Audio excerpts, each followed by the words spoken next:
अंतः शाखा व्यवहार इंटर ब्रांच ट्रांजैक्शन।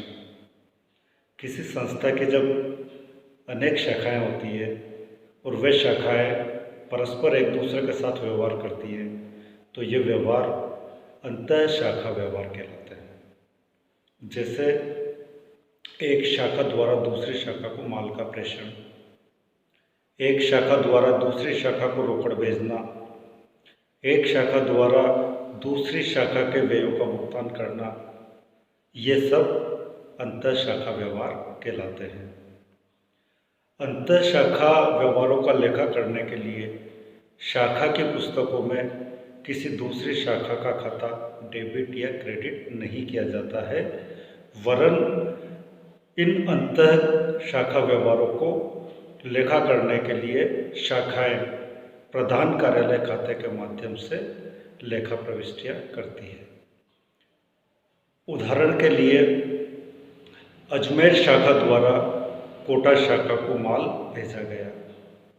इस व्यवहार का लेखा अजमेर शाखा की पुस्तकों में, कोटा शाखा की पुस्तकों में और प्रधान कार्यालय की पुस्तकों में क्या होगा, इसको देख लीजिए।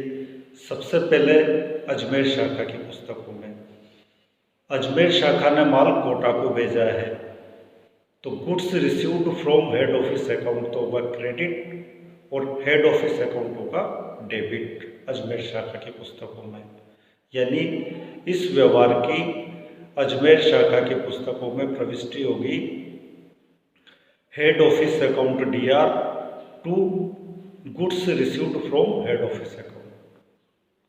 इसी तरीके से कोटा शाखा की पुस्तकों में इस व्यवहार की प्रविष्टि होगी, यहाँ कोटा शाखा ने माल अजमेर शाखा से प्राप्त किया है तो goods received from head office account को डेबिट करेंगे और हेड ऑफिस अकाउंट को क्रेडिट करेंगे।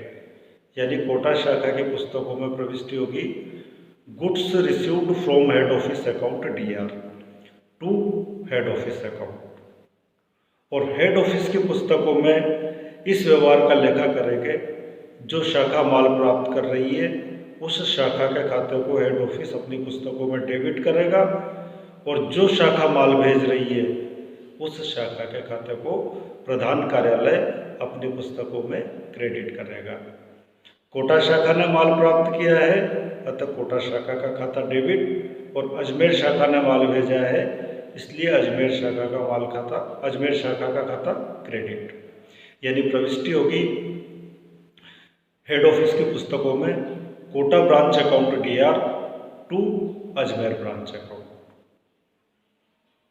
यानी यहाँ पर शाखा की पुस्तकों में शाखाएं इन अंतर कंपनी व्यवहारों के संबंध में दूसरी शाखा का खाता डेबिट या क्रेडिट नहीं करके हेड ऑफिस का खाता डेबिट या क्रेडिट करती हैं और हेड ऑफिस अपनी पुस्तकों में संबंधित दोनों शाखाओं के खातों को डेबिट या क्रेडिट करता है और दूसरा जो संबंधित खाता होता है शाखाएं उस खाते को अपनी पुस्तकों में डेबिट या क्रेडिट करती है।